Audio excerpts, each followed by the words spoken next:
Lecture du livre des Nombres. Le Seigneur parla à Moïse. Il dit « Parle à Aaron et à ses fils, tu leur diras « Voici en quels termes vous bénirez les fils d'Israël. Que le Seigneur te bénisse et te garde. Que le Seigneur fasse briller sur toi son visage, qu'il te prenne en grâce. Que le Seigneur tourne vers toi son visage, qu'il t'apporte la paix. Ils invoqueront ainsi mon nom sur les fils d'Israël, et moi, je les bénirai. » Voici donc comment les prêtres d'Israël, depuis Aaron et ses fils, bénissaient le peuple au cours des cérémonies liturgiques au temple de Jérusalem. Formule qui fait partie du patrimoine chrétien désormais, puisque cette phrase du livre des Nombres figure parmi les bénédictions solennelles proposées pour la fin de la messe. Vous avez remarqué la phrase « Ils invoqueront mon nom sur les fils d'Israël ». C'est une façon de parler, puisque précisément là-bas, on ne dit jamais le nom de Dieu pour marquer le respect qu'on lui porte. On sait à quel point dans ce monde-là, le nom représente la personne elle-même. Prononcer le nom, c'est un acte juridique qui marque une prise de possession, mais aussi un engagement de protection. Quand un guerrier conquiert une ville, par exemple, on dit qu'il prononce son nom sur la ville.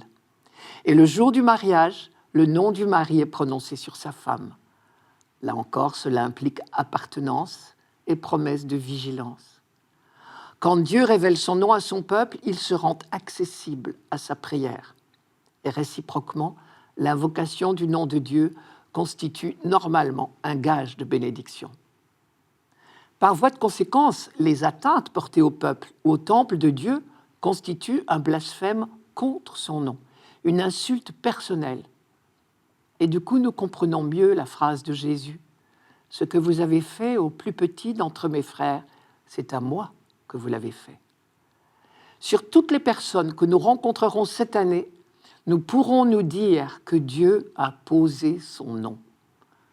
Voilà qui nous incitera à les regarder d'un œil neuf. Je reviens sur la bénédiction du livre des Nombres. Je vous propose 4 remarques. Première remarque, la formule des prêtres est au singulier. Que le Seigneur te bénisse, et non pas que le Seigneur vous bénisse. Mais en réalité, il s'agit d'Israël tout entier. C'est un singulier collectif. Et plus tard, le peuple d'Israël a bien compris que cette protection de Dieu ne lui est pas réservée, qu'elle est offerte à l'humanité tout entière. Deuxième remarque, que le Seigneur te bénisse est au subjonctif. Curieuse expression quand on y réfléchit. Est-ce que le Seigneur pourrait ne pas nous bénir ? Que le Seigneur fasse briller sur toi son visage, que le Seigneur se penche vers toi. Et de la même manière, ils invoqueront ainsi mon nom sur les fils d'Israël, et moi, je les bénirai. On a envie de demander, mais sinon, il ne les bénirait pas. Lui qui fait lever son soleil sur les bons et sur les méchants, c'est-à-dire sur tous les hommes, lui qui nous dit d'aimer même nos ennemis. Bien sûr, nous connaissons la réponse. Nous savons bien que Dieu nous bénit sans cesse, que Dieu nous accompagne, qu'il est avec nous en toutes circonstances. Et pourtant, ce subjonctif est là. Mais comme tous les subjonctifs, il exprime un souhait. C'est de nous qu'il s'agit. Dieu nous bénit sans cesse, oui, mais nous sommes libres de ne pas accueillir sa bénédiction. Comme le soleil brille en permanence, même quand nous recherchons l'ombre, nous sommes libres de rechercher l'ombre.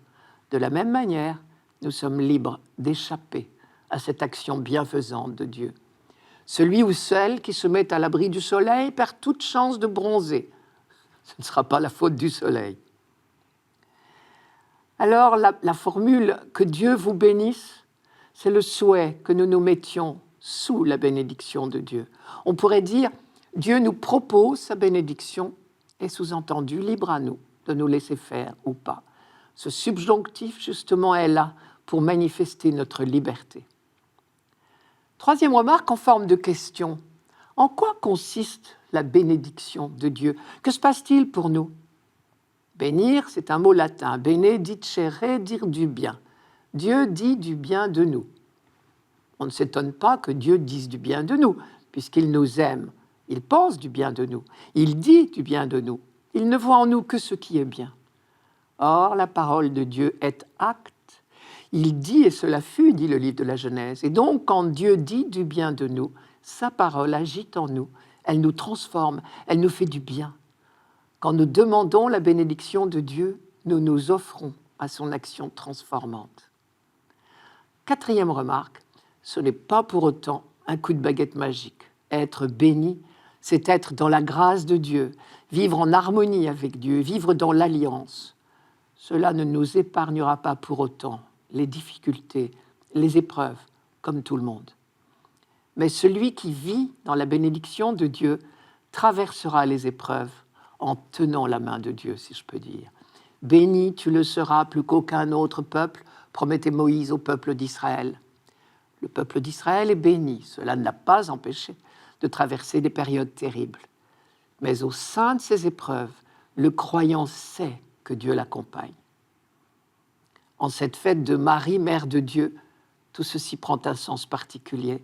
Lorsque l'ange Gabriel envoya Marie pour lui annoncer la naissance de Jésus, la saluer, il lui a dit « Je te salue, pleine de grâce », c'est-à-dire comblée de la grâce de Dieu. Elle est par excellence celle sur qui le nom de Dieu était prononcé, celle qui reste sous cette très douce protection. Tu es bénie entre toutes les femmes.